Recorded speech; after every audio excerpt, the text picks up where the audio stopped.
Hi there, this video is all about traditional management strategies. So what we're going to do today, we're going to look at how management strategies have certainly transformed and what these traditional management strategies are. So that's what we're going to investigate. We're just going to look at examples. This is obviously moving on from the first video of management strategies and looking at why we do it and why we protect ecosystems at risk. So let's have a look at traditional management strategies. Remember, going back to the syllabus, we've got to evaluate traditional and contemporary management strategies. So before we do that, we need to have a good understanding why we manage ecosystems at risk, the values that underpin those decisions, and then look at attitudes, and then we look at those actual strategies. So let's look at traditional management strategies. Now, when we talk about traditional management strategies, we talk about management strategies that have been used in the past. All right, they are still used today, but these were more widely used in the past than they are today. In Australia, we look at Indigenous Australians.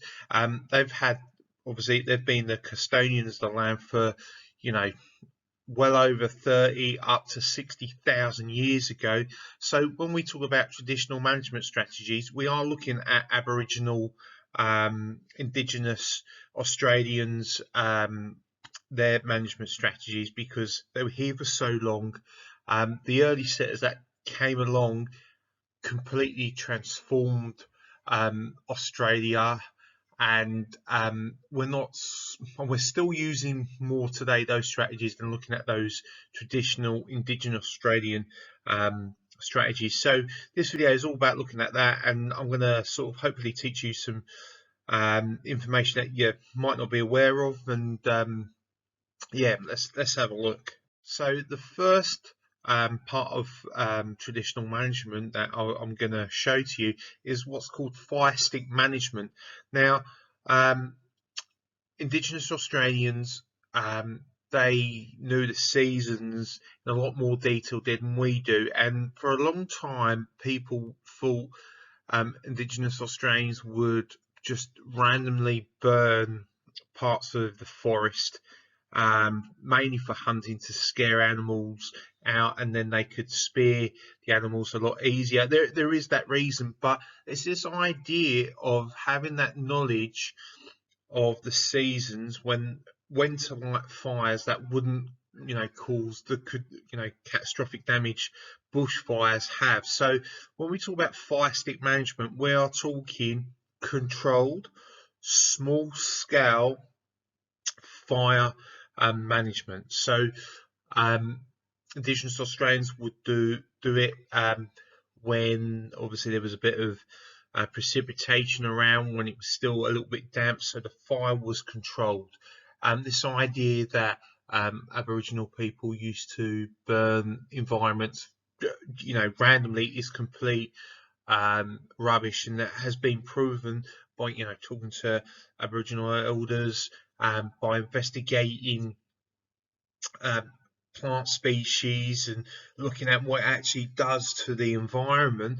This was planned, this was well managed, so much so that we have some plants that need the fire. So one example of that is the waratah.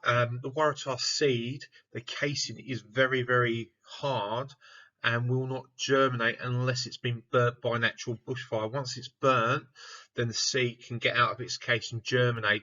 So that's just one example of a species of plant that has benefited. If you've ever seen an area recover from a bushfire, it doesn't take a long time before bushes and trees and plants rejuvenate. So when we talk about fire stick management as a traditional management strategy, we're talking managed, planned, small scale management that was to help with plants, and certainly people would have used it to scare animals, like bigger animals like kangaroos out, and then obviously hunt them as well. So that's what we mean by fire stick management, traditional management. Um, Impact on the ecosystem very low, not much damage, small scale. Obviously some plants were burnt, but because it was controlled, the fire would have taken a long time to burn trees, and as a result, animals were able to escape. It's not like wildfires here, where we've got strong wind and it becomes out of control. Animals don't have time to escape. So that's what we mean by that. Small scale damage to the environment, but long term, fantastic for the environment. Rejuvenated seeds, plants, huge amount of benefits. So that's what we mean by fire stick management. A second one are fish traps. Now, this is a picture of an indigenous Australian fish trap. So the whole idea, obviously, these traps were made in rivers, in estuaries, as well as parts of the sea, where fish swam into, and obviously slowed them down and made it easier for them to spear and to catch, and use nets. This is just one example. There are many different types. Some people have used rocks, some people use sort of traps weaved out of reeds, that type of thing. So again, small scale, little harm on the environment. We're not talking commercial fishing, big fishing trawlers, taking lots of different species of fish. We're focusing on one type, small numbers of fish. So fish traps and fire stick management are your two strategies, fixed strategies. But we've got to understand, Indigenous Australians were seasonal hunters. Like I said before at the start, they knew the seasons, and they knew when certain species of animals and plants were large in numbers, and that's when they ate those species of flora and fauna. And because they were mobile, because they didn't settle in one place, they were frequently moving because of the seasons where food was available. Their behavior is a management strategy because it was sustainable, and they knew that it had to be sustainable. They couldn't eat all the food because otherwise that was it.